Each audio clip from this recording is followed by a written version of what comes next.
Namaste, welcome everyone to Satsang today. And also welcome to our many friends, Sangha from around the world joining us this morning. Big welcome for you. You noticed anything different? Why we may try this new arrangement? Because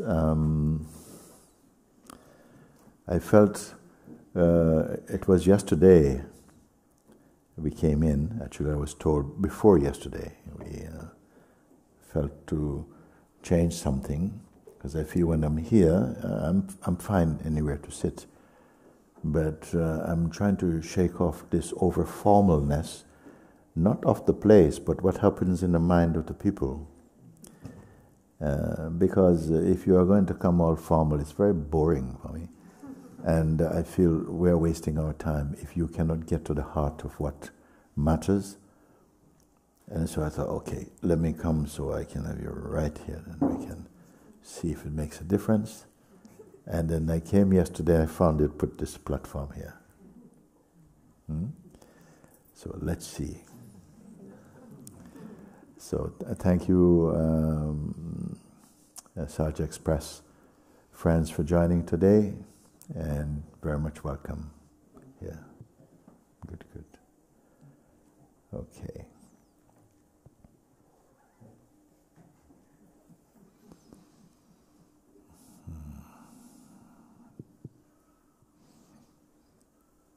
Okay.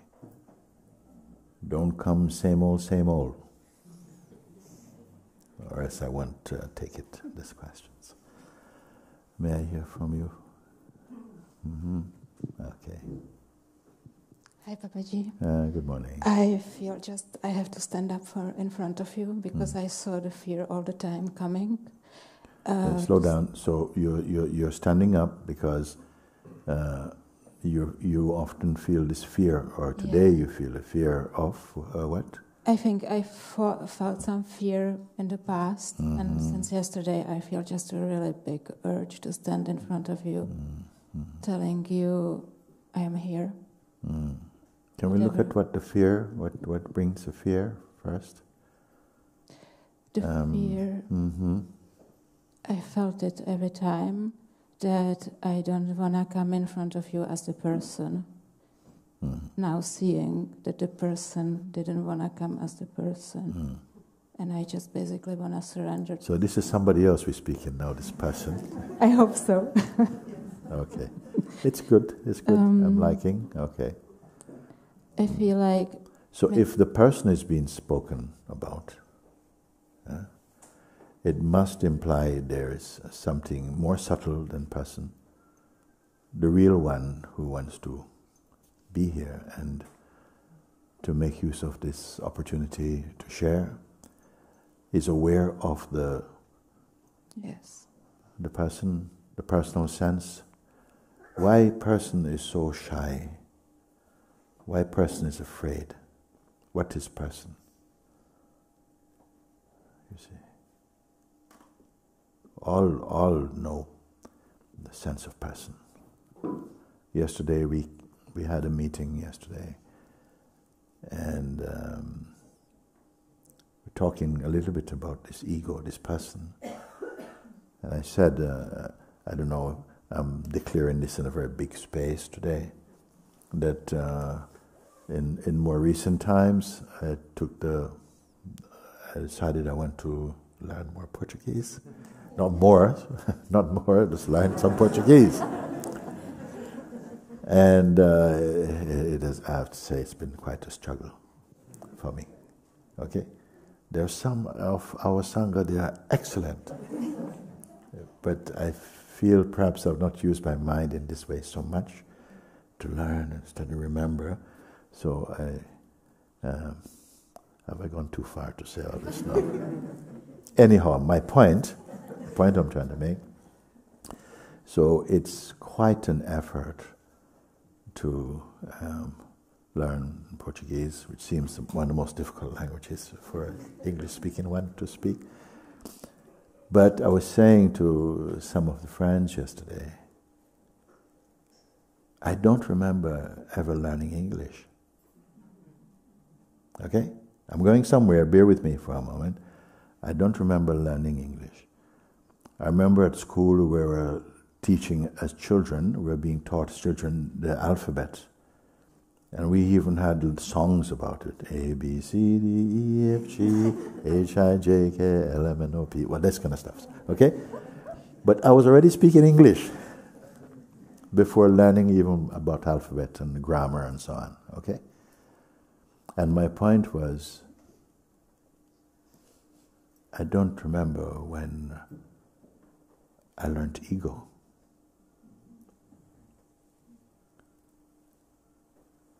When we took it on. And it became our universally acknowledged reference for who we are. But there was a time when it was not like that also. And I shared, yes, I'll come back up, yeah. I shared that I remember one of my nephews, when he was a child, now he's a big guy now, big man now, but he was about 3 years old, and he was at the table not eating his breakfast, and his mom said, Shannon, come and finish your breakfast. And he said, Shannon is not hungry. The I had not become corrupted yet to say, I am not hungry. There was a difference. Later we picked it up, that I represented the mind and the person and so on.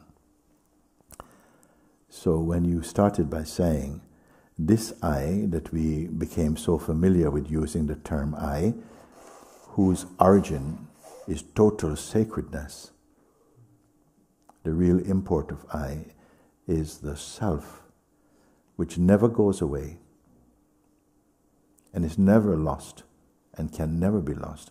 Actually, even to use this term, nobody owns it to lose it even. But it got covered up and seemingly replaced by this person who is shy today. Why shy? In maybe other situations, not so shy. When it feels competent, it doesn't feel shy. But now it's pressed to be looked at more closely, and all its insecurities and all of these things are coming.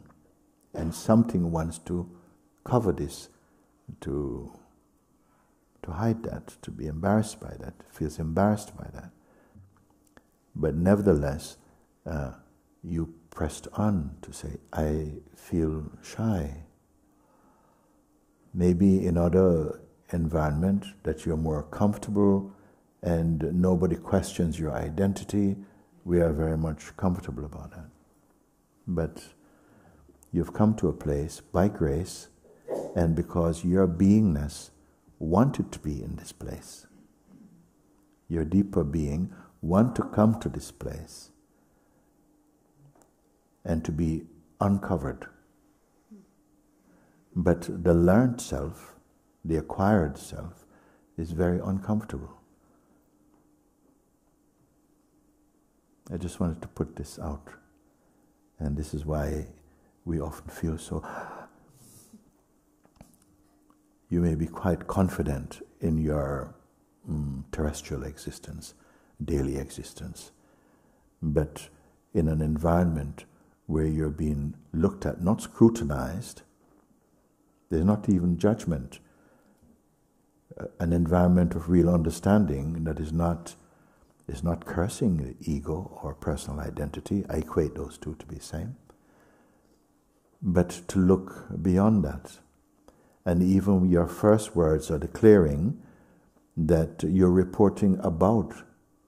Anything you can report about, whatever you can see or experience or perceive through the mind or the senses, cannot be what you are.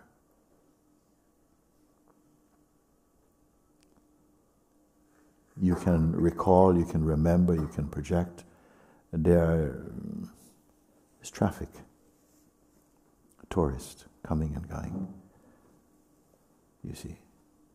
And often the identity of the person claims it is their story, their life, their world also. But I think we are drawing more and more near in your statement to see that even the person itself is also observable. Many of you know this, and maybe I'm sharing this for maybe some who are not yet so clear. Even amongst those who have been coming for a while, it seemed not to be so clear. And you wonder because intelligent people, but it seemed like there's something fiercely protecting this identity, as though it wants it to continue and to fulfill its projections in its world. But there must be some force working with you that you can be here in a place that is not necessarily comfortable for the person, but appeals to your intuition that there's a way of going beyond the person. But not beyond that way, beyond this way, if there's distance involved. So bear it, bear the discomfort. It signals a much deeper awakening, you see. Uncover yourself.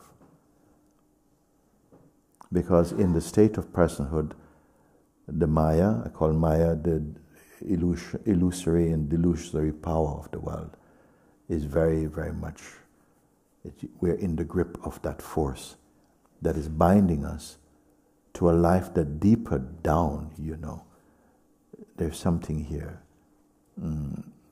yearning to be free. We said one time, I said, before you entered into form, the Supreme whispered something deep inside your being. And now it's time to remember and awaken to it. Not everyone will respond to or even hear this call at the same time. But may I assume that you have? Because here is discussed nothing else. The exploration is for that, to uncover, not to create, but to uncover that which appears to be hidden and replaced by a very world-centered identity. And Mooji, with me standing here today, I just want to really uncover it and saying, I felt the call coming here to the area, and I just want to say that maybe the recent days I went a little bit more into form, but I want to say right now that I'm still here and I feel it, and I'm just here for it. Yeah, and don't be hard on yourself. This play of this oscillation between form, and if you are noticing it, it must be because there's another space becoming clear, that you are able to say, yes, I can see how easy, like some reflex, my attention goes again into the form. These are not things to feel terrible about, but just to, maybe you will anyway, because at some point you must have tasted the joy, I would even say the bliss of the formless, to then feel the irritation of the form. Not the form in itself, but the attachment to the form. Isn't it? Can I have one more question about do I just leave it? Like when I go into form or some tendencies? The attention goes into form. The habits go into form. Then there is the person who wants to be awakened and it gets irritated. Do I just leave everything to outplay itself? The person who wants to awaken is also the form also. Yes. Gradually some change is happening, and mostly that change is taking place by grace. Your part is to keep the fire of yearning, to respond. You say that the life is like, we use the word a kirtan, means a call and response. For a long time it's like externally we are called to engage in the world, but this call is coming from within you, and the response begins with some faith, some trust, and also so many things that support that. You see. So your question was, should I just I would just leave it. I Yes, feel yes, like yeah. I see how much bigger it is, more and more, and I just feel that sometimes even when I go into What is bigger? it's bigger than the person, and I was used to be the person. I Yes. don't know. It's Yes, yes. I don't know how to say it. So it feels even when I go into tendencies, it's grace showing me something. Yes, yes. So I just leave it. And to also not fight and struggle so much with the things that come, but make use of them to strengthen your discerning skills. Yes. You know, and develop a little bit, the little discipline to do a little bit, because grace is responding to your deeper yes. Understand? Yes, if you put it in the hands of the person, they are more super trouble only. But sometimes we have to experience just all your personal strength to try and change your life. Is also part, even if you seem to experience failure, at least you fail heading in the right direction. Everything's okay, you know. Don't be so hard. At some point, you may find you're moving in centimeters, and then you're moving in kilometers. You know, you cannot. Don't predict anything. It's not so linear. Thank you. Okay. Love you. Did I touch on your point a little bit? It will come up again because we're all talking about the same thing, no? Yeah. Yes, it's yeah. Okay. All right. Does it feel okay, this arrangement? Yes. Are we warming up a little bit? Okay.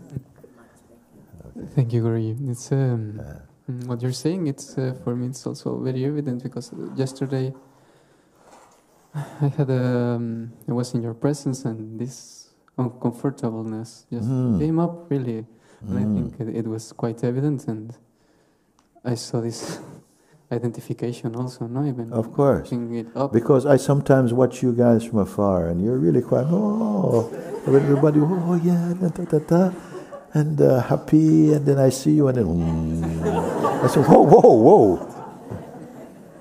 Yes, and you see. Yes, and, it was, I'm not surprised at it. I got used to it. I know, and for me it was even in the moment, even though there was a lot of identification, it's very evident that it was very apparent. But I also,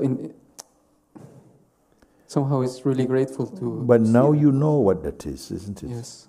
You know what it is, so you don't have to give so much empowering to that. You realize if something is.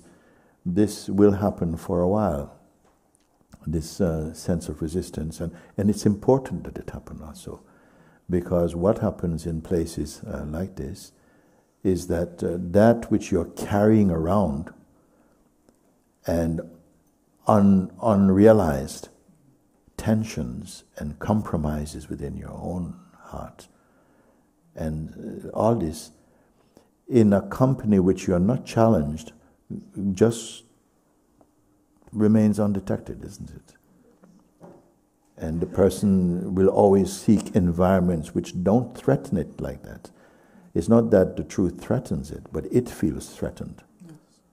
So I just want to say, and that's why I want to come forward, not to give it so much importance to that, but to the fact that I want to come forward, even though that's uncomfortable, and of course it feels like at that moment it's not nice, but I feel the value in it, and I am very grateful. And on the other side of it, when you come through that, because something is fighting for survival, it looks like, but that's why I'm here. Yeah, but don't hold back. Tell us what the other side feel like when you break free from that. If you keep identity, then you'll leave this place and go straight to bed because you feel so tired. No? And it also can be a good thing, but when you persevere, realizing that actually as long what you're seeing is the evidence of a sense of a personal identity alive in some way. But the fact that you can see and know that whatever, as I said to you, whatever you can see or perceive through the mind or the senses is not stable, including the idea you have of yourself is not stable. When you can see that, it will become increasingly clear for you that that you cannot be any of that traffic passing. You see. For whom has it become clear? Okay. So it doesn't necessarily mean that, it's all over. But it doesn't matter. You don't have to be a mathematician about it. You don't have to be too scientific. The fact is that the grip of the psychological identity is dissolving under the light of grace in you. No? And you feel it. And this is why a power comes from within you to encourage you to carry on. No? It need not drag on though.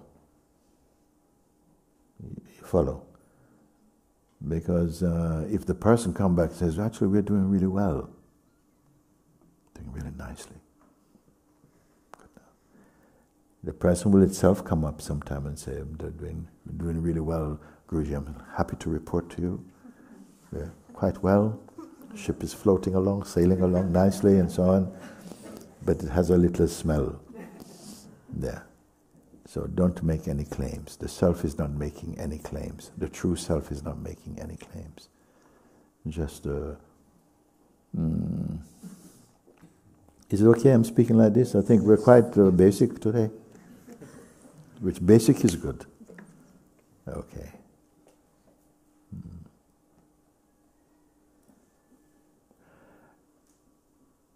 This is one food for everybody.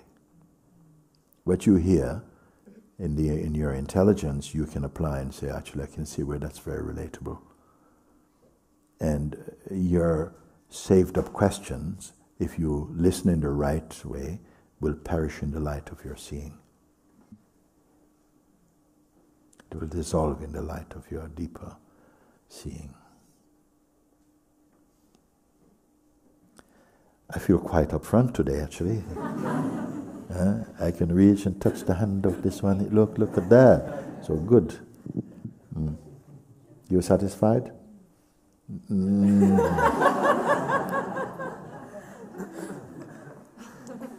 I am satisfied, but I want to just step up front because I feel this is still very important to just not...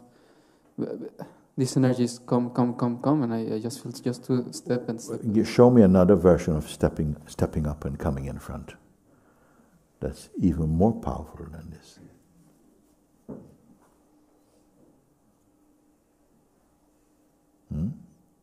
More powerful than stepping up.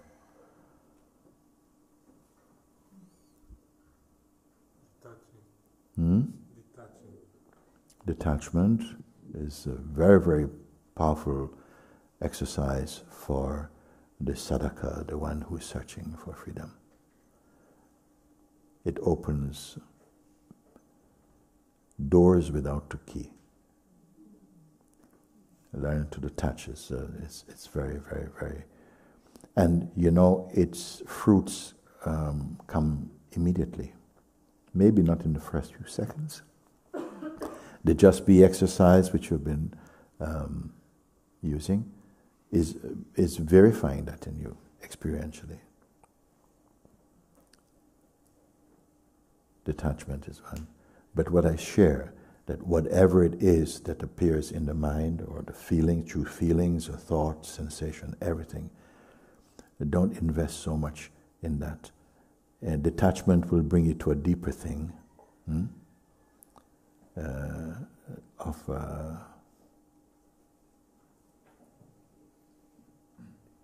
a quiet, steady inner space of untouched awareness. You remember I gave an example, I think it's still a good one, when I was giving a talk with a group were not familiar with these type of terminologies that we speak about. And the leader of the group asked, please could you explain to us what you mean by consciousness or awareness, you know. And I like that. And so how can you help us to understand what you mean? So of course I could go down the road of some kind of definition of what it means, but I gave this example, it came very spontaneously. If I was waving my hand around like this, no? We all can see that, okay? My hand is moving. I'm aware of the hand moving. Is my awareness moving? You see? It's a simple thing. Even child can relate to this. I'm aware of this, you know? And if it changes, as the awareness changed, so awareness is so natural for everyone. What is that in which all movements of thought, senses, feeling, world, everything happens inside the space of your being, and without moving, there's awareness of it. And yet, our own awareness, we are unaware of the power of what it means to be self-aware. We are aware of objects, of perception, but I say you're actually aware of even the act of perceiving is also there's awareness. Try it out, just relate in real time with me. What is it then? This profound, all-pervading silence in you. We may use the word silence, there are other synonyms we can use. Spaciousness. Is it inert? Is it dead? We are so used to the mind, which creates activity and comparisons and all this excitement. But that which is prior to the mind, which is always with you, are we aware here? That's the birth of the mind, the birthplace of the mind, the birthplace of the person, birthplace of the world, birthplace of perception. All this dance of creation happens in that, but nothing happens to that. When recognized and you're pointed to that, then you see that all this agitated moving, which includes the sense of the person, because the person also is traffic. It poses as though it's solid, but it's also traffic. It cannot hold its own shape. And the deeper knowing exposes that. Where does this deeper knowing come from? It's always with you, and it's always you.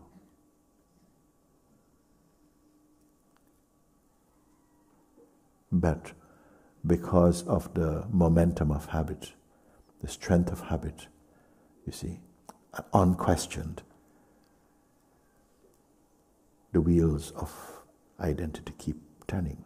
And it's okay, we're not trying to stop them, but to see to the shift from identifying in the world and the one trying to get it right, to the place of pure existence. And the mind will rebel. We say, well, nothing is happening there. Who wants to be here? Who wants to be in this place? Nothing is happening, no success, no failure. Okay, but who wants to be there? Well, you're not going to arrive there. It is there already. It's the only constant. Does it mean we are throwing away the world? It doesn't belong to you to throw. Because even in this state of awakening, the world of life, it flows on. Your family will still be there, all these things can still happen. But they're not being met through a psychological identity anymore. Free of that. Oneself awakens to the eternal. When? When, you see. The eternal is not waiting for the person also.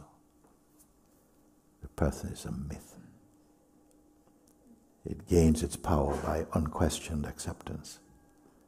But you're here to look and to find.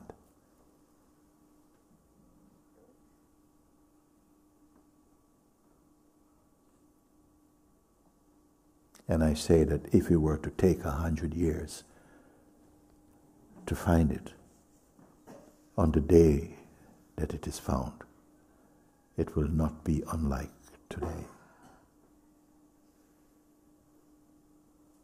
It's not that things outside have to get into a better shape, a better place, but you wake up to that in you which is eternal, pure. Not a joy related to situation and circumstances and where you live and who you are in the world. Are you in the right place? Yes.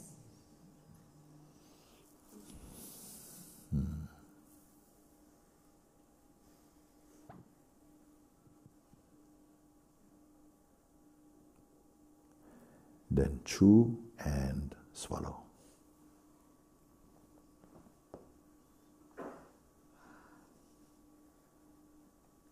Sometimes it's a stubborn identity, no? Stubborn, it's not gonna. It wants to do it its way, whatever that is, on its terms. Which, with the teacher it has chosen. And the place it wishes to live. Yeah, all this is free for us. Try and see. Free to be free, and free to be bound. All experiences flowing by in the river of life. Everything flowing by except your real being, which is the source and the cause of all of this dance. But experience without the person is very, very different. We want to keep the person. We want to take it to heaven.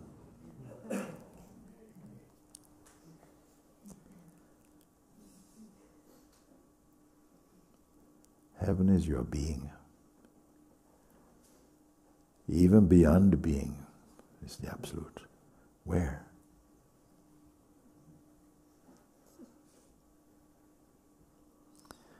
Okay. All right.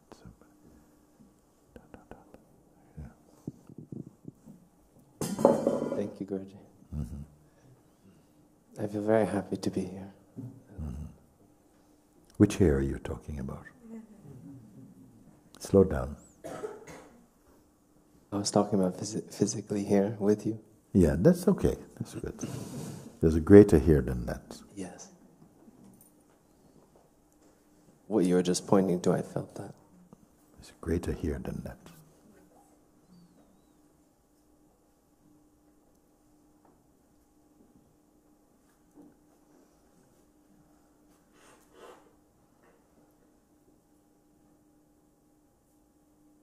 I'm very happy to be here. The here that is synonymous with happiness. Not the geographical here. Geographical here is okay too. It's a finger pointing to the non-geographical here. Where is this here? Wherever you go, you're always here. It's a natural thing. You're always here. And this here is not something external to you. If you could take a spaceship and go to the moon and you call home, you cannot say, oh, I'm there. No, you're always here. Find out what here really means.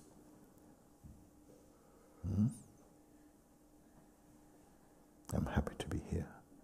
But the real here is synonymous with not just happiness, pure bliss. I'm not talking about blissed out. This bliss which means total contentment. All the beings in the world are searching for the same thing. I sometimes call it rest. Okay?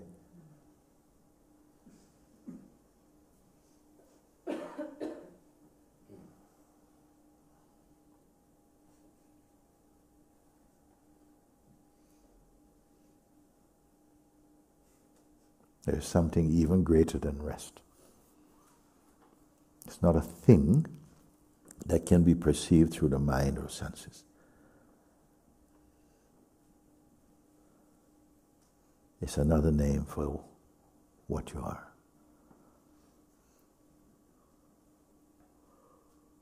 Where is to be found? And by whom?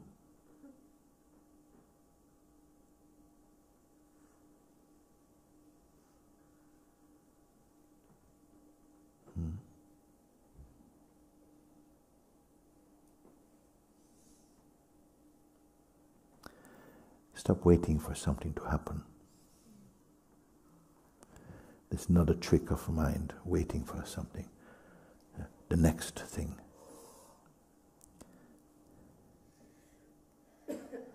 Even waiting for enlightenment also.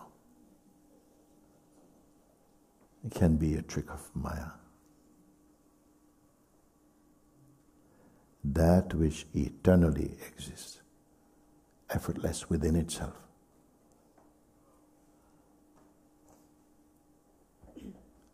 You see, God cannot leave you because God is the eternal, limitless. He has nowhere to go. But you have so many places to go.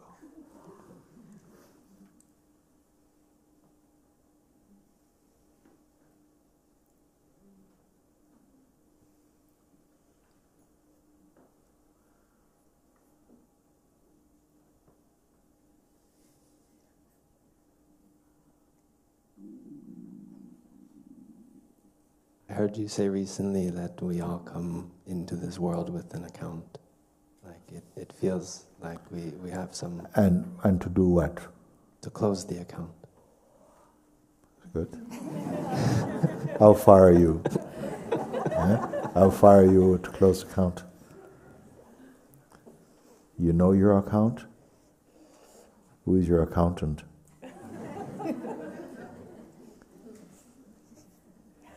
Let's not leave things at the conceptual word level. Who is your accountant? What is your account?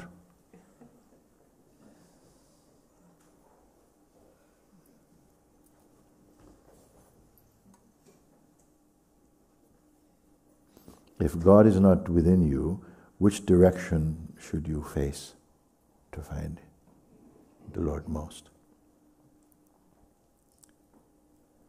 We have to speak like that because human beings, we largely perceive concept, those who believe in God even, as we see God as an entity. Why? Because we are an entity. We believe we are entity. So God is like the greatest entity. But if you create something as an entity, you must have location for it. It must be limited.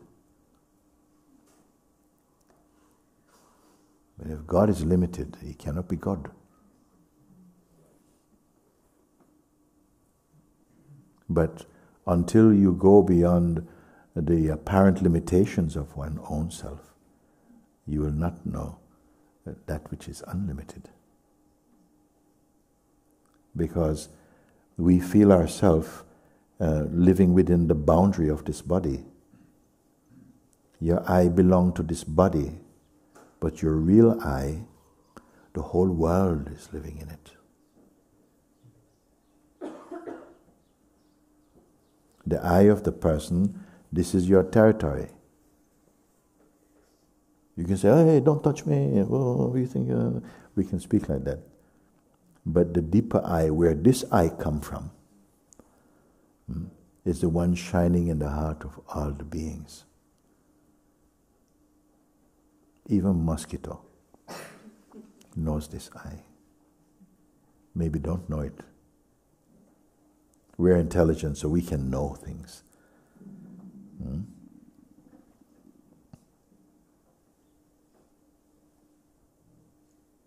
So all the troubles are happening in the realm of the person. No one has ever come and complained about the troubles of being.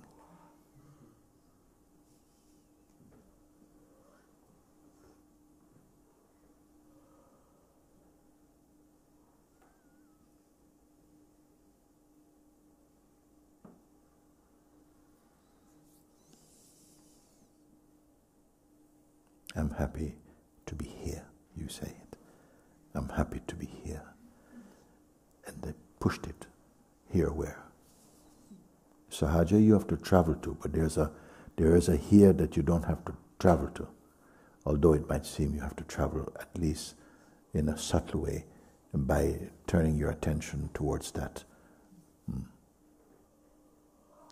And even if you can turn your attention towards that, you still cannot see it. Because even the attention turning towards is also seen. Are we too subtle now? Becoming abstract, or is it relatable what I'm sharing? Yes. Can I say something on that? Because it does feel like for a long time the identity was just like in the head. Mm-hmm. And where the attention comes from is like in the head. Mm-hmm. And then... The person also in like the head, isn't it? Yeah, mm-hmm. Yeah. And to close this account is why I'm here. This personal account. It's a way you can say it. I like to be broad also. If you can see the account and the accountant. Anybody fallen off the bridge yet? Can the account and the accountant also be perceived? If it can be perceived, is the perceiver included in the account? Take a little time. If you slow down and really be with what we are sharing, you won't have to, you will avoid the mind multiplying more equations for you. Slow down into that. I am before slowing down. The I am is before slowing down. That's why it's even slowing down is already as something that is to be done with the intention that the result of that will bring satisfaction. But I am already that place. So are you, if you care to look and verify. Ultimately, you need nothing from the phenomenon. And yet at the same time, by not needing it, you can totally embrace it. Can you understand this thing? Yes. By not needing it, if you need it, you're going to have fear. But by realizing what you are, that this world, if you don't exist, the world doesn't exist for you. The world is perceived through the instrument of your manifest self also. But even your manifest self is perceived within your unmanifest self. Tell me if you're with me, we can see. Yeah. Where are we going with all of this? Where are we going? Are we on a journey? Where are we going with all of this? Is it a sense of going? Huh? Ongoing. Not ongoing. Ongoing, you mean? Okay, just make sure.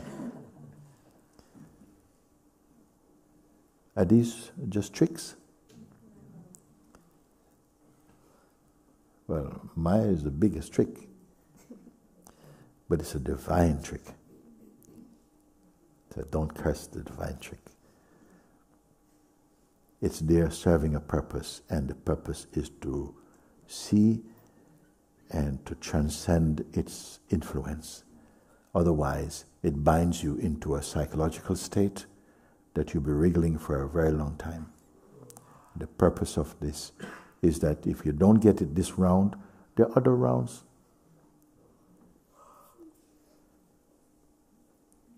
But as you are waking up, you will begin to see the cost of personhood, the cost of ego.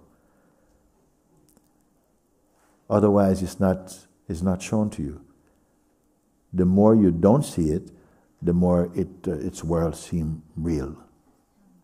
But the more you're seeing it, meaning that now you stand a chance to transcend its influence, then you begin to realize, whoa! You see? But not when you don't see it.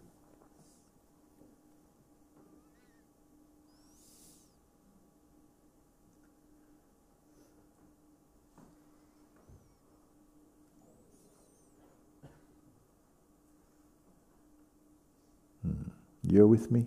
You can hear? Yeah. I'm trying to put out your questions, but who is... Let me see. For whom the mystery is unsolved. Okay. Can I see you? Devi? Thank you. Mm-hmm. Just I have to stand in your light, Mm-hmm. because there's a stubbornness.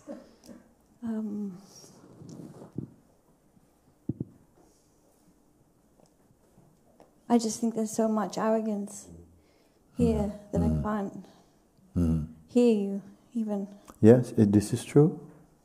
This is true. But I'm looking on the bright side of that arrogance. Sometimes I say there's some of the students, I value something in them. And the thing I value is that their mind is not good. Their mind is, if your mind is good, you have a relationship with the world maybe for quite some time. But I have a few of them, the mind is not good. The mind is giving them such a beating, okay? So I say, come on. Because in that beating, they also imagine that, wait a second, but even Mooji is going to reject me if he sees how bad. I said, no, come. Because you are one who don't buy the mind's fruit so easy. And it hurts. Their mind processing is hurting. You see. When you can begin to look and feel a level of contamination in the way that you perceive, you are also saying now, no? That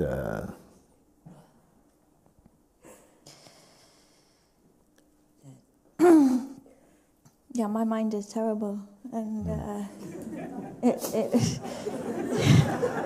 You know who is laughing? The other terrible minds are laughing. Okay, let's not pretend. Come on. Oh, her. No, okay, go. Who's got a really good mind here? Oscar-winning mind. Come, okay, let's hear it. there is a lot of belief in my own failure, and that's really hard to shift. The strength of the mind is the strength of your identity at the moment with it. It cannot run without you. You provide the fuel. Identity and mind have become one. It's almost gapless. You understand? But you are showing gap. But the identity, that which you are included in the mind, presenting as, my mind is, my life is just falling apart. These are the birth pains. I want to change, because in the world people go, she needs help and so on. To get good mind so we can keep you staying in the world. But this thing, it appears, although like that it's so strong, but I see great opportunity not to stay there, but to transcend that the identity is locked in and the identity is being fed somehow. Not able to be detached from it, to observe with detachment. It's too much passion in it. Don't have too much compassion for that state just yet. I'm happy to take it all the way right now if you're up for it, but you have to give me something, give me some thing. I just feel that it's been such a long time that I've given space to this. Yeah. That it's identity is at the heart of our struggle. So you want to be free from identity's troubles, but not of identity, which is the hub of the trouble. And no one teaches us that there's a space other than identity. I think, but I'll be lost. No, you'll be found.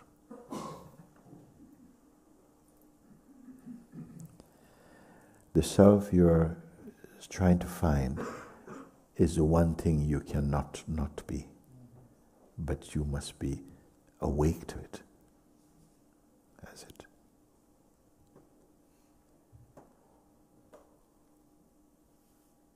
But at a certain point, we are devotees to the ego mind.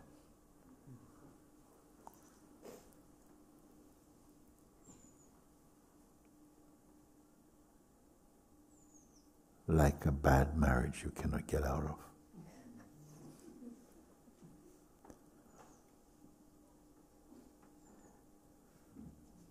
And let us wake up out of that dream.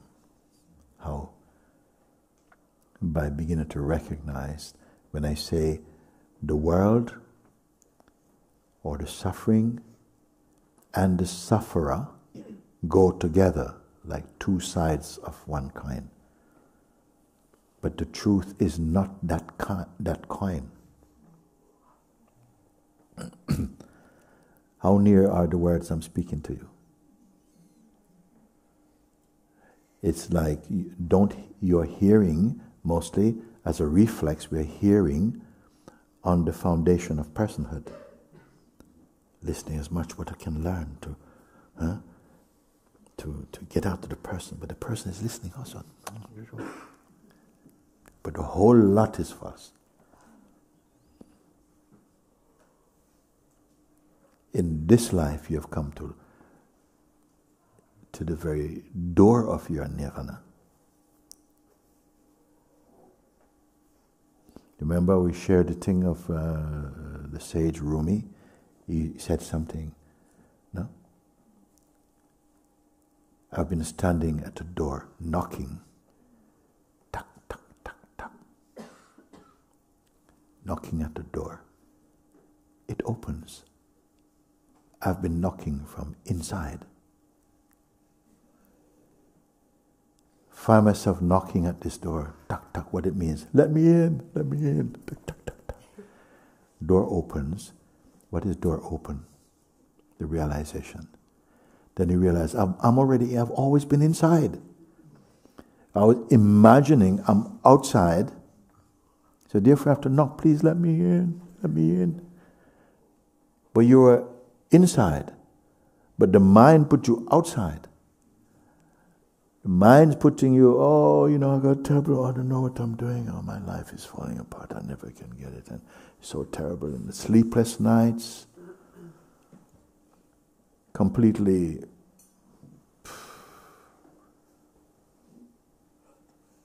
ego is an Olympic sufferer, okay, without the medals. And something is there that supports it. It feels, what option is there?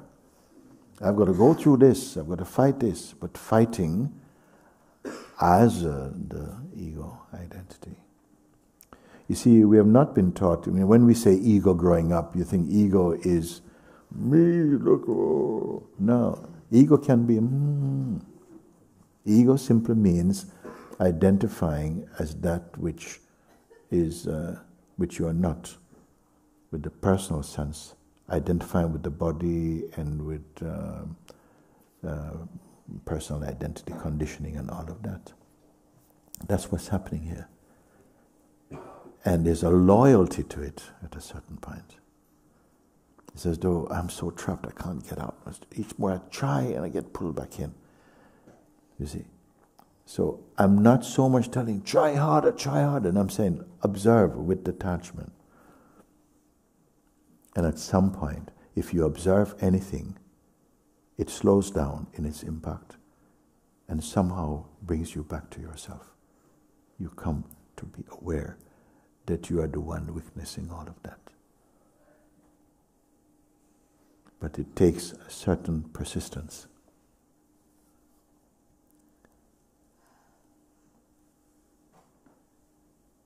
I would like to know even how many people here actually know that you have found your path. You see? Not, yeah, I'm still looking and no, but that you see what needs to be done or undone. It's not the world need to be undone. I don't even know if the ego needs to be undone, except to be detached from, to see that it also is an object of perception. Who can see this though? You see? And is that seeing an intermittent seeing?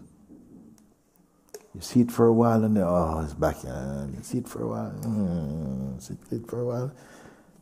Feels like this, no? Yeah. But intermittent is also seen. Intermittent is also seen. Is the seer of intermittent itself intermittent? You see, these are pointers that need a certain attention.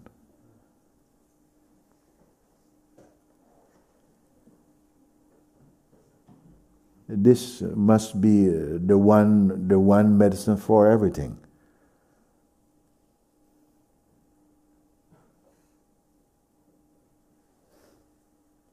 But the mind itself wants to move on. And I wonder why. Because at every point we are trying to make use of that opportunity to wake up. I'm putting wake up, don't go away. I'm putting wake up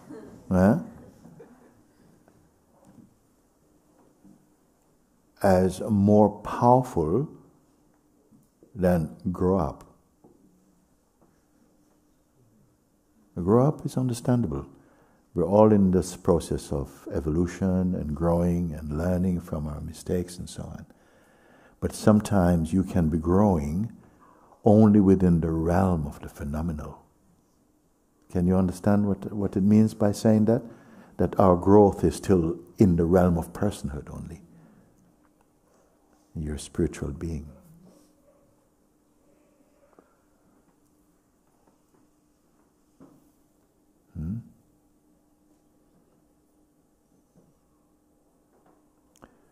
So even sometimes, I'm coming to you, even determination, you see, so yeah, I've got to be really determined.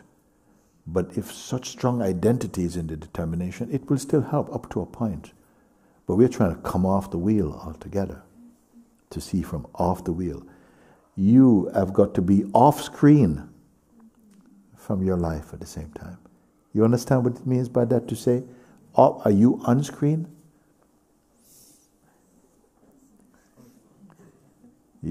When I say you have to be off screen, meaning you can observe more, and you're aware that what you're observing is a play of transitoriness, of momentariness. It has beginning, middle, and end. But the observer, free of identity, is not time-bound. Have you seen this thing? Have you seen? You were not listening, were you? Trying to look. Trying to look is also observable. Even trying to look also is something seen. That which sees trying to look, is that trying? Does it need to try itself? It's so powerful. It's so all-comprehensive seeing. You're reporting about, yes, where are you? In Setubal. Oh, not yet Lisbon, no. But how far are you from here? Oh, from here. Where are you? From here. What is here? This is the power of Maya. That being that, we have become the seeker of that, and the seeker is also an entity appearing momentarily in this. The seeker, the person, is very linked with the eternal also. Because the deeper truth of a person is that it's a soul, and a soul is also eternal.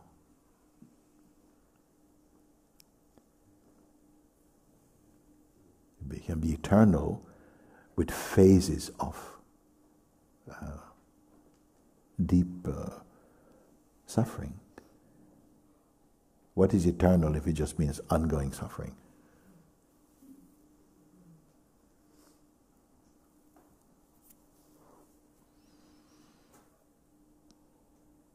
So, I diagnose the thing there is the identity, not the troubles. The trouble is coming out of the identity. Let's not just treat the symptoms. What is the cause? The cause is the identity. Now, what is the medicine for the identity? Is to observe it until you see that it is also traffic. Can you do this thing, you see? Because the identity is representing itself also.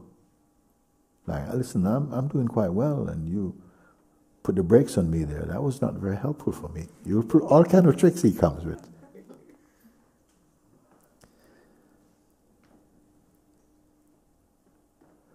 You've been coming to me a few times over the last couple of weeks, somehow.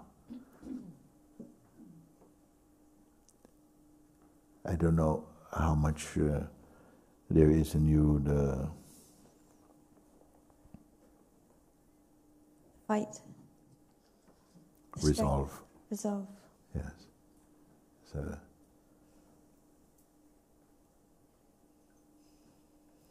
fight can take a long time. Seeing can be very short.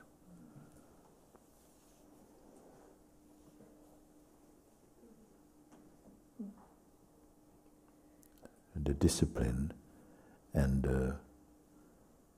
to discover when you discover the joy of some discipline, just enough to keep watching and checking and say, no, that's also something, that's also something. And so every time you identify, you recognize something, you don't log in. You see, only by having that kind of space does it become a pure reflection of what is really here.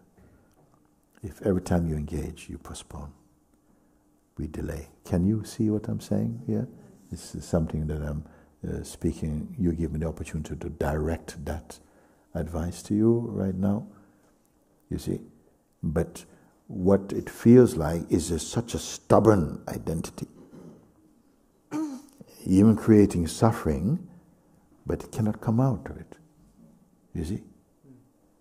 Why? Because of the passion of identity, the power of identity. But I said the identity itself is not, it's quite, it's a ghost.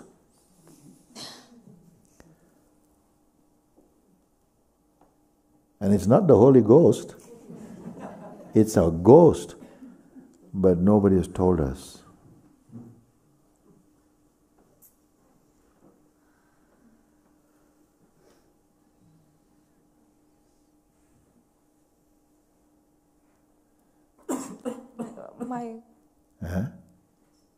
My resolve has to be for this, because it doesn't have to be monumental. It just has to be persistent. It doesn't have to be Olympic, but it has to be persistent.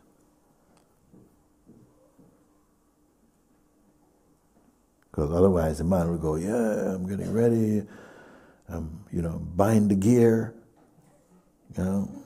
getting candle from Tibet, getting incense from Nicaragua. And, no, you don't need.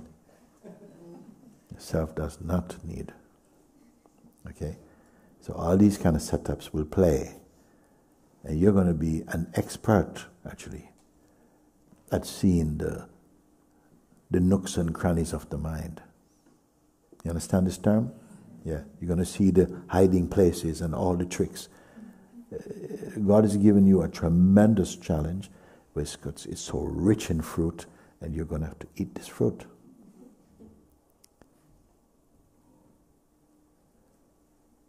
It's the people often who go through, hellfire, who then somehow come to understand the nature of the manifest self, and can really guide. But you must first come out. You must first come out. Some years ago, I was watching one talk show, and on it appeared a young woman who had anorexia or something. Was not eating and was really, really as skinner as my finger, but in her own mind she felt like she still was putting on weight every time she eat, and this kind of stuff was going on. And that had gone on for quite some time, and the host was saying, was talking, but this young lady was saying actually, like when she came on, the audience went, ooh, okay? So you give an idea of what they were talking about. But somehow in that, she was still talking about all her intentions and all the wonderful things she wants to do and da. Then came another girl came on the show, and she also had gone through these episodes, very, very strong, but she had come out of it, and she looked quite healthy and so on. So these two similar experiences on the stage. And the interviewer was talking with them. And at some point, the one who was still in the deep state of delusion about her state, like this, she said, so the interviewer asked her, so what's next for you? And she says, I am going to write a book.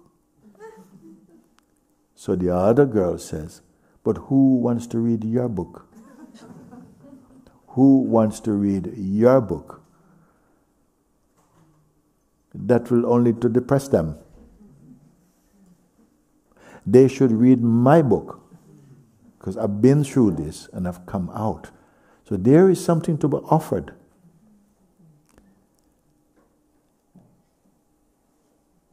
First you be healed of that state. Then people know, oh, I want to know how I can go. So you have to be healed of that state of delusion. Where is your perfect self? Right here. It's right here.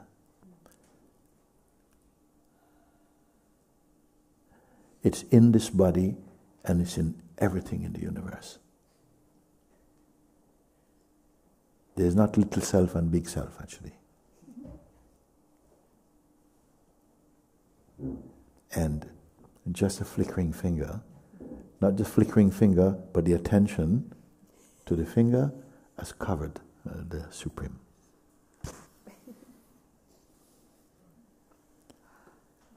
The finger is the mind and the world, and the one hypnotized by it is the identity. Both are phenomenal.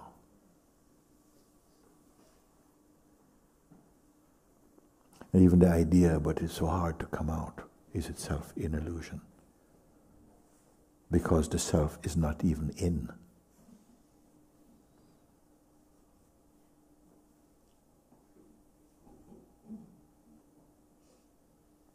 So it's not snap, snap, I'm saying.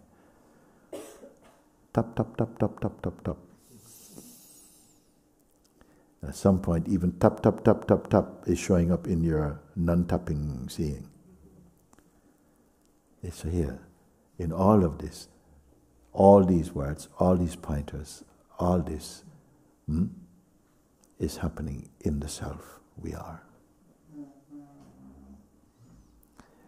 The person has a design for the kind of successful person it wants to be.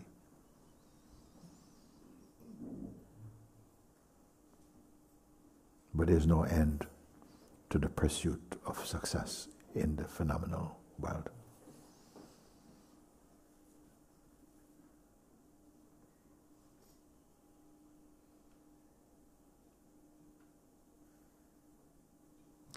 Can I just check?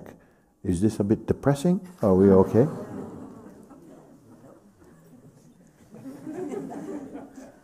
Then what is it then? It's not depressing. What is it? It's of any value? Huh? Joyful. You hear that? You see? So who said joyful? Okay, can you see with her eyes? Wow. Huh? Can I see with her eyes? Is that what you said? Well, you are seeing her eyes also, and you can see it inside yourself. But that self is not given much importance. It's more the private self is given importance, which itself is illusory and totally inconsistent and ultimately unreal. Ultimately, presently unreal. But fiercely stubborn.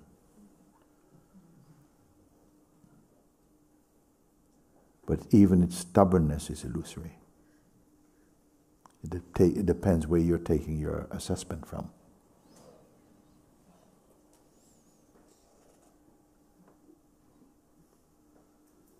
I wonder what our Saj Express friends are feeling. Or,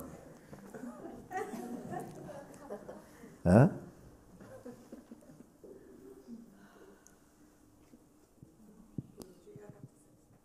Yeah. I also need to stand for this today, that too much importance and attention is given to this for too long. Yes. And also the same suffering that Debbie has had, it feels like it's really enough. Yeah. And standing with you is so clear, but somehow it's not happening. But what is not happening? The self is not happening, or the non-self is not unhappening? I don't care anymore. I just want to stand with you, and I can't. Yes. I have to stand here and say I have to stand with you now. Is it primarily the fruit of strenuous effort, or clear and persistent seeing? I'm just checking. No? I put it that what each one appears to be searching for, if you say you're searching for all that you are, it is already so. Plus what you are not and trying to unbecome.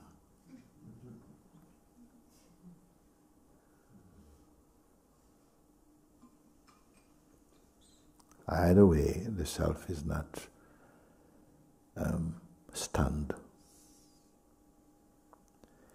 This is the great paradox and mystery. But for who?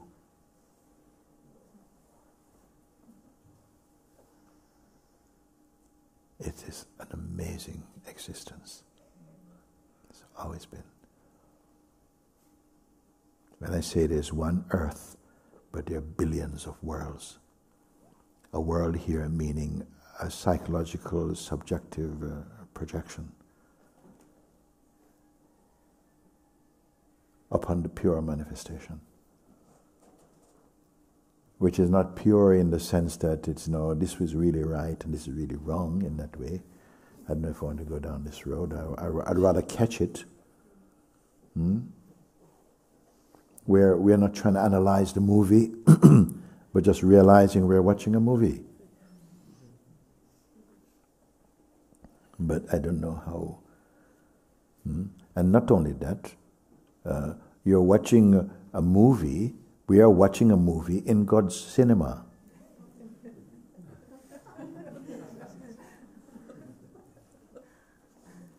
And watching the movie, we can have all the reactions, of crying and, oh, no, I don't, and whoa, and and all of this. Can that still be superficial in some way? It's happening. There's just even a kind of because the soul needs to be entertained, and even suffering is a form of entertainment. Bad movie. It can be, but still the same purity is watching it. The same pure one is the earthing place, the grounding place of that cinematic experiencing. On the screen is included the idea we have of ourselves. Our identity is on the screen also. If I were to say like this, that the identity is also on the screen. So what is witnessing the identity also? I don't want the answer in words, but in introspection. Check in and see. Are we willing to accept that which is beyond form, that doesn't need to be proud of something?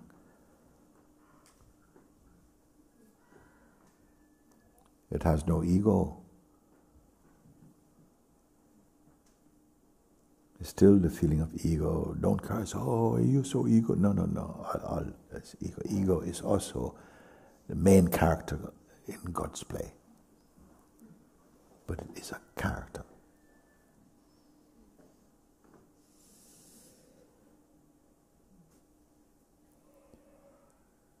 And yes, some characters are quite stubborn to be there for quite some bit. But it must be because of some great, I look at it this way, there's a great liberation of this. There's such a richness, but it will not show, that wealth will not show while there's so much faith and identity in the dream, in the dreamer. The dreamer is also being dreamed.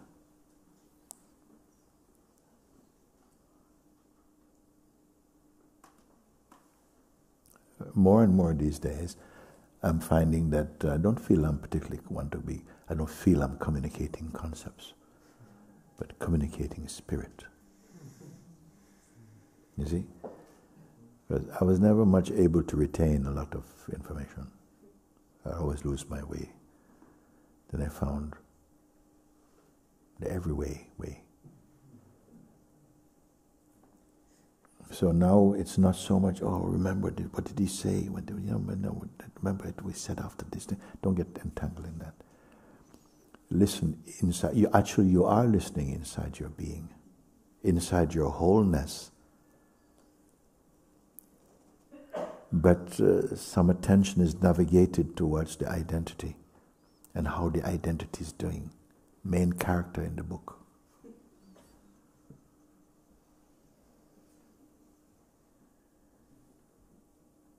And this strong binding identity, when you say awaken from, because why? It's dreamed. Who sees it is dreaming? Yes. Then if it is dream, does the dream not include the dreamer also? And the one who is, this thing is happening and I really want to stop and I'm trying to get my life right and it's getting together and, and this is happening and so on. Can it be seen that that is included in the play also? If that is included in the play, who is its witness? Check it now. Is the witness of this play passionate about the play? Stimulated by the play at this stage, at this depth of looking, addicted to play.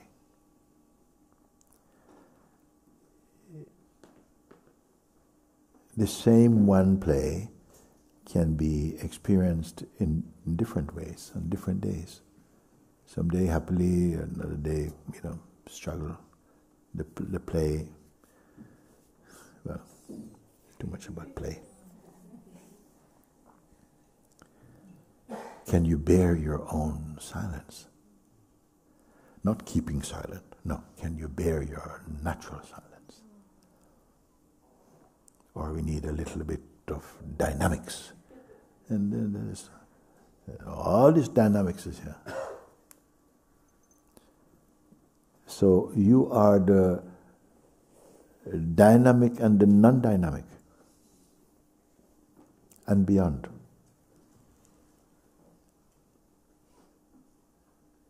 When I say beyond, don't start to go out, don't project. Beyond means the most subtle.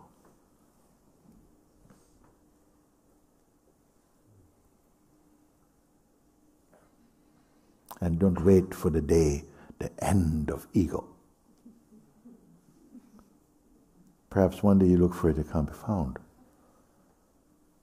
May not even be looking for it.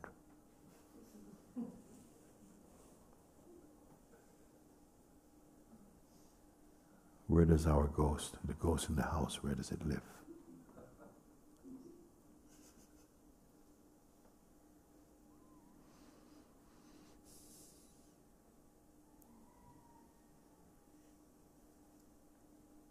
You could relate to what Devi was sharing, isn't it? Yes. Okay, we go to one more at the back and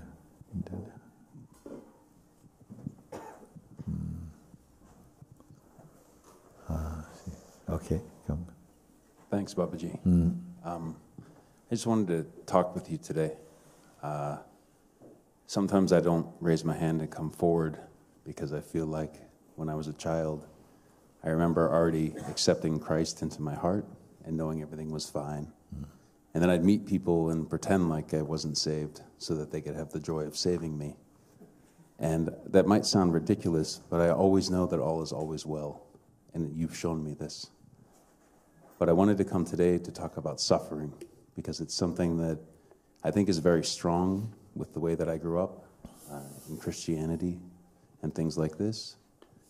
And I wanted to tell you something really specific, is that from meeting you, even though I feel like I've known you forever, as my father, this suffering that I've gone through has become something really joyous in a way, because it always reminds me of God. So you helped me with what you say, a very practical thing, from taking something that I was going through, and still to this day, it's not, as soon as I claim it, it has a chance to come back again. So it's like this thing you said about Papaji being vigilant until your last breath. Or Nisargadatta saying, are you suffering your experience or experiencing suffering? But you've given me such a powerful tool, and I just want to share that with you, because it's not so much a question, it's just more of a gratitude. Because every time anything comes that makes me suffer, I know it's not me suffering. And I see this monkey running around doing these things in life, and I know it's not me. But when it comes, it reminds me to be so close to God. At the point when you really know it's not you, you cease seeing it.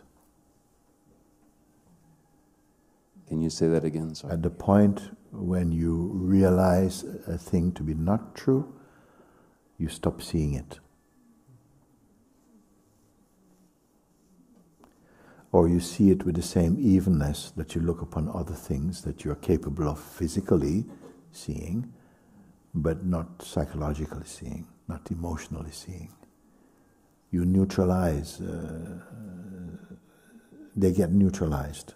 Not that you necessarily you neutralize them, but they become quiet and empty like you are.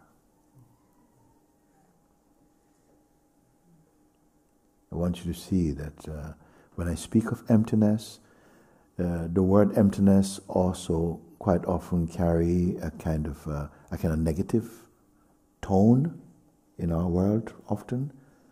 But for me, emptiness, it's kind of universal. It's kind of something universal. You have to become universal again, where the story of personhood can somehow be there, but it's like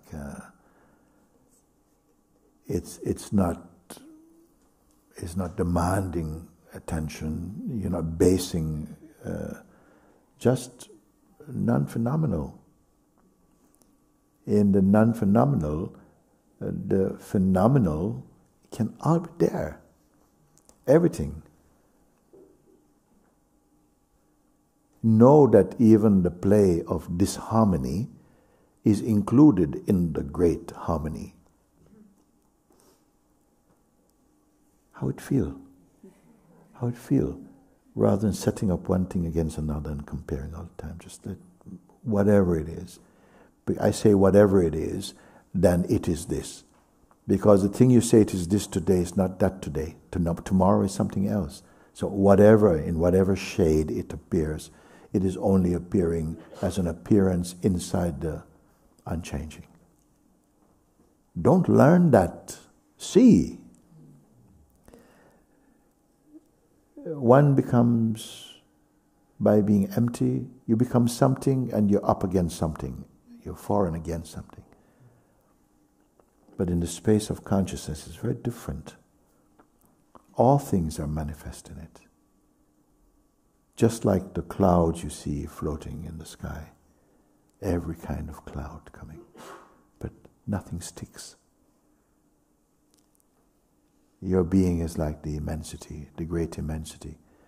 The clouds are like the traffic of thought and identity, aspirations, memory, future, time, all floating by. The immensity doesn't go, oh, cozy cloud. No, it's all included. It's included. But the space never gets carried away. Does that metaphor work? Yes. Because it is kind of, everything in this world is a metaphor for this.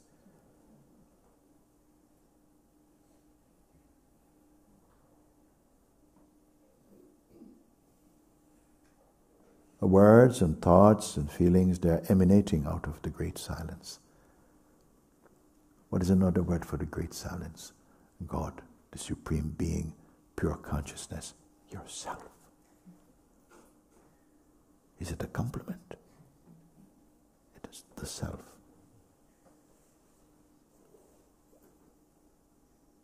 And it's okay. It wants to individuate, to play that. It wants to experience how it feels to be person.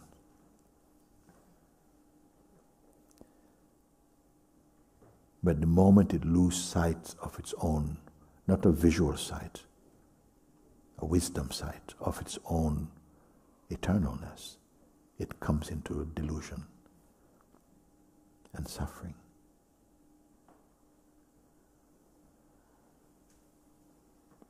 Which it wants to taste also. It wants to taste the great suffering, to experience the great bliss.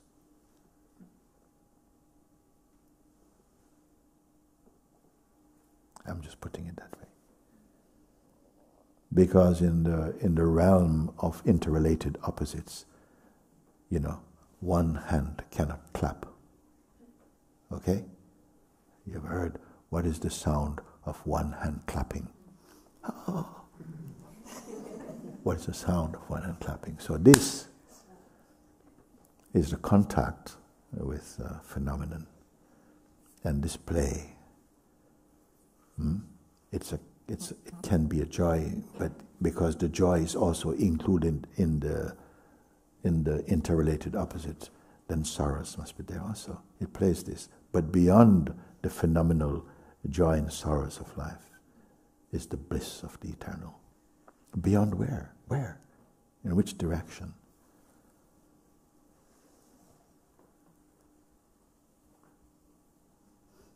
The words I've just spoken have evaporated into the great abyss. Where is the great abyss?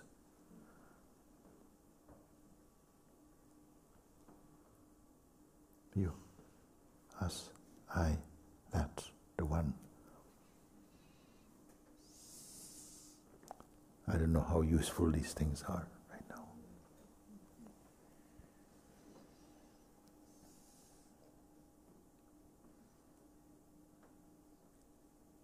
God's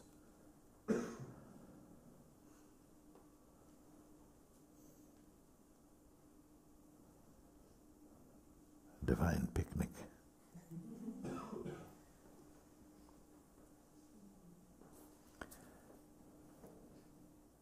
Thank you, Babaji. Thank you, Just man. needed to stand in front of you. Yes. Thank you. Thank you, thank you, thank you. Yes. You're still hot? Your sister wants us also, which, make a choice. You were first. Oh, okay. You're not twins?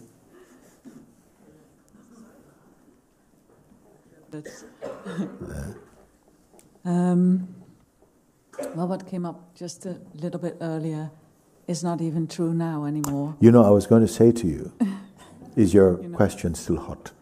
Yeah. You see, it's a beautiful place to watch our intentions dissolve and not to be faithful to them. Because I checked, your sister put the hand up also, and then you say you're first. And I know that, in a sense, I hear that in you where you see it's not true even. That maybe that thing, it's quite okay for something which was important at the moment to somehow just disappear, which they're doing all the time. But you have not disappeared. Not even appeared. But then still there's a feeling of something needing to be burped out somehow. Yes. Because these last couple of days there's been a lot of seeing and a lot of seeing the play the person is doing, like in the moment it's speaking, and in that moment it feels true, but then a minute later something sees it's not true. But then yesterday when we were together, there was also this seeing that even this seer is just fake. Everything is just so very fake. Mm-hmm. That which sees it, that which sees the fake, is it passionate about the revelation? It's like a bit smiling about all of this, about the whole game, about the whole... No, there's a deeper one than the smiling one. Check it this moment, just keep quiet. There's a deeper one than even the one that's watching it and going, how odd. Deeper than this, cleaner than this, emptier than this. You see, this is the thing. How can that which is everywhere be seen?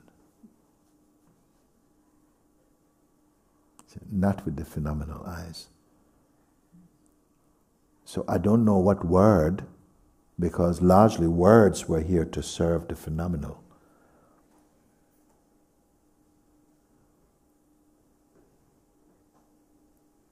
That which is seeing, that sees even seeing, is where located. These are now responses. But maybe introspect first, and then you may share. That which sees even the one who is saying, I can see, sees even this one. Does it have any attitude? Huh? It's also fake. That is fake also? No, the one that's feeling smiling. The smiling one is also fake. Yeah. Fake means? Not real. Not real. Then what is real? Then what is real? If you say something is unreal, is an implication that there is a real.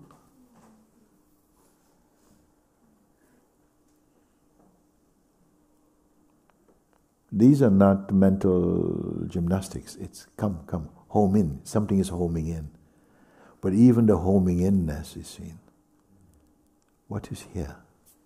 Come on, admit it. You see, for so long we have to be about something. In our world you have to be credible. You have to acquire some knowledge that people will say, this one is professor. We have to have a standpoint, a background, a journey. But to the one who is awake, such things only child's play. Nothing can touch this one. Where is this one, and does it exist?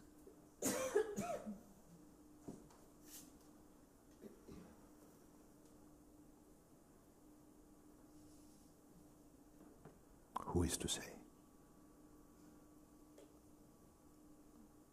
It is obvious that sprouting from you is the very evidence of your uncatchableness. Nothing can taint that. Nothing can stain that. But the pride of individuality will not confess it. And all that does is set you up for oncoming journeys, more journey to travel. Because maybe we're addicted to experiencing.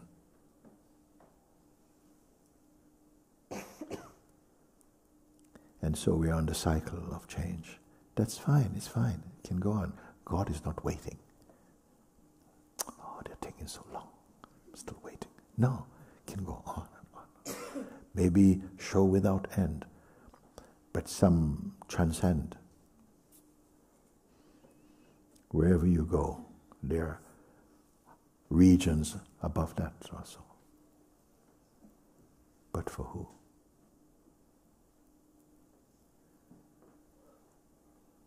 Is there noise left in you? Seek. Is there noise, disturbance? What's it like within your withinness? Is it spluttering with unanswered questions? Or are they just redundant, irrelevant? For this. At an earlier stage down there, we can shuffle and we can compare and we are using the right currency. But here, in the great ether of the Supreme, what is your currency? Is this also fantasy? Is there fear that you, oh my God, I've got to go back to work on Monday. How am I going to cope? No, you'll do very well. Better than cope. Because the Lord of the universe is there also.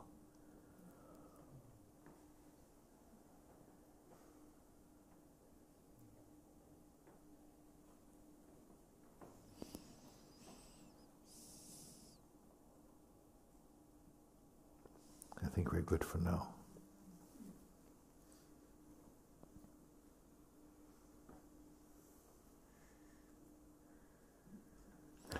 What is happening with you?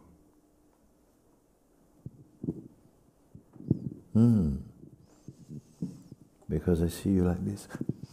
Tears. Happy tears, sad tears, what's happening? Identified tears? I just feel so much love to you, you know. Just God, love of God in my heart, and just the tears are coming. Oh, this is good. Tears have character too. Isn't it? Where they come from, what generate them. And great pictures. I'm crying. But the love of God. Yeah. Don't put tissues on those tears. Holy water. Holy water. Thank you so much for everything.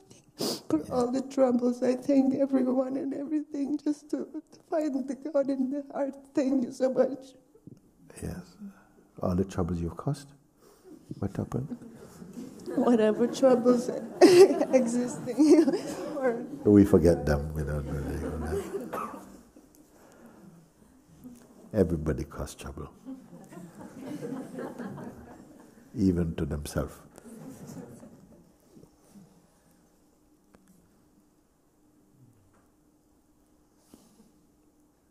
Love manifests all these things.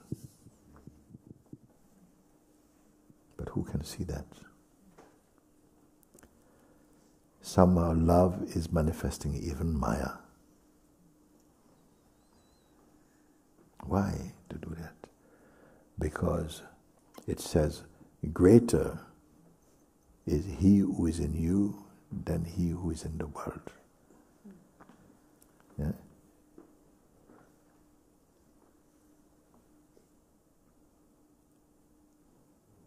Because the world is seen through the eyes and the mind, but greater is that within you, which is what actually synonymous with yourself, the real self, the real you, you beyond you.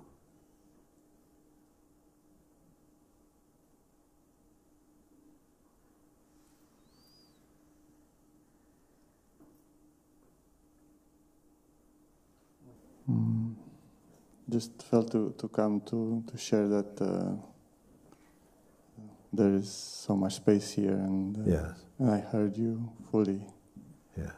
and I still feel this kind of potential to go with identification, with thoughts, even listening to you and being clear, and I can still feel this kind of. Yes, yes. And good you say, because it will continue for a bit, but sometimes things drop away and you don't realize. At some point it must be going like this. It must be going, just going. The influence of the psychological identity must be waning, must be dropping. It does. So that things show up now and again, it's okay. Just say, another chance to look and to strengthen your discernment. It's like that. But as I said before, don't rely on, don't think that your mind is going to give you yourself. You can study as much as you want using this and that. No, but just offer your heart to this. Because if your heart is not offered, you'll go nowhere.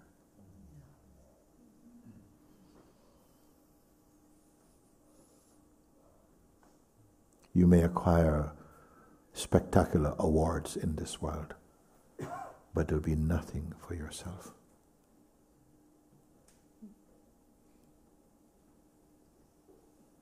I want to say that because there will come a time when we have grown sufficiently, evolved sufficiently, to not be so possessive about the transient.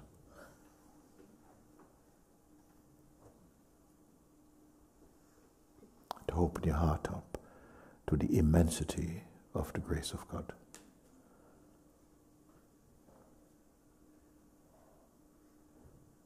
And you're never out of its sight until you attain harmony with it.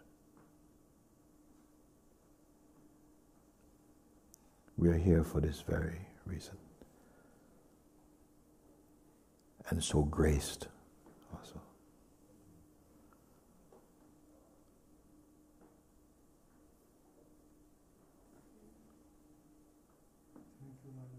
Yeah, so even opening up your heart to say, I don't know where this is going, actually. But so far, I'm seeing from where I've come something. And so I am not going to count God's gifts. I'm going to open to the immensity. Mm-hmm. Whatever that is, that much faith is important also. Alongside that, the valued guidances that are offered, knowing that universal consciousness totally supports you. And that your will and your wish are the most powerful tools God gives. That if your wish is to do something, the generosity of being allows you to do, even if it leads to a mistake or so, that you will learn from this or something. but not the way human being punish. You just allow, try it out and see. Because ultimately, I don't feel God judges anyone. You'll be your own judge at some point. But you'll be a wise judge, compassionate and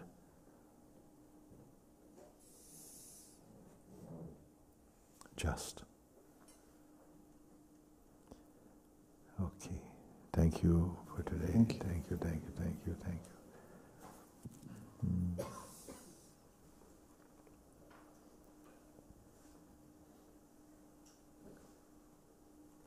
That time is done now. Thank you.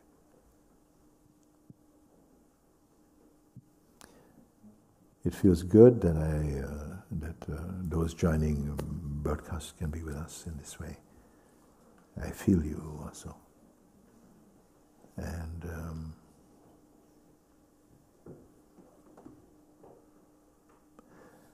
that when we can invite the Sangha family from wherever you may be to participate in real time. Let's say this word, real time with us. In the freshness of now.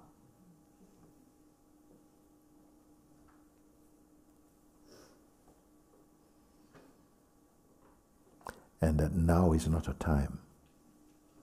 It's not time bound.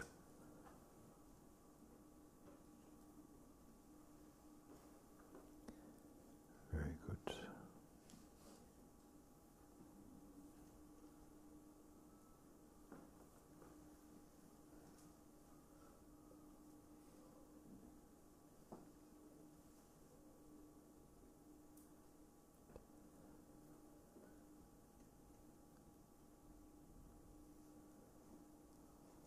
You like this arrangement? We are good? Yes. Some on the sofa, I think there are.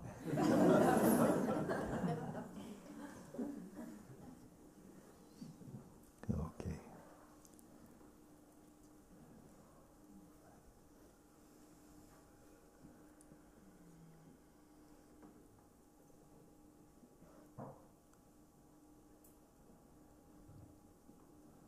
What a great thing that we came into this world to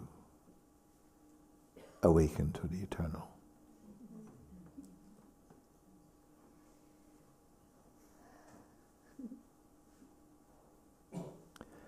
And that you are conscious of it.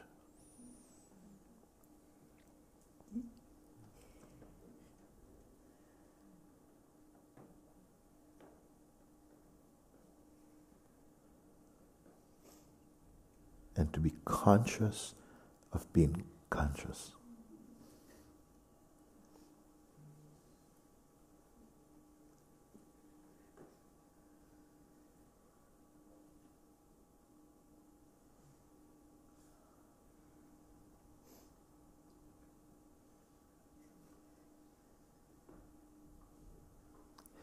And the fruit of the darshan of God's grace will continue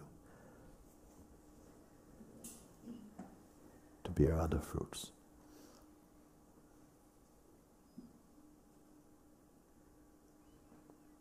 Recognized and unrecognized fruits.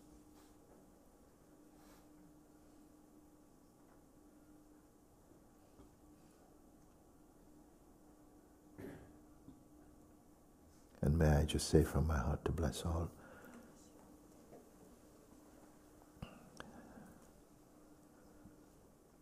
that the opportunity to awaken to the eternal stays bright in you by the power of grace of the self permeates our being and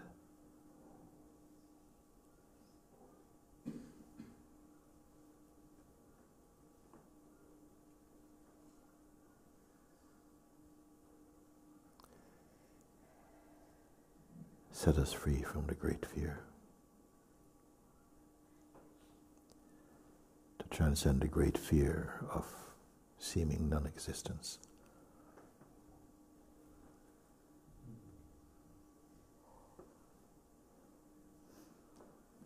great blessing of awakened consciousness. Let it be so. Here, now, and forevermore. Amen.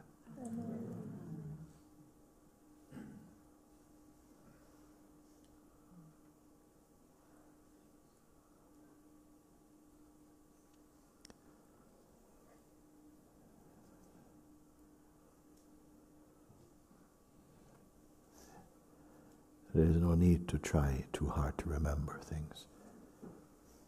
And just be open to them, and they will find their place in you.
A great love is here.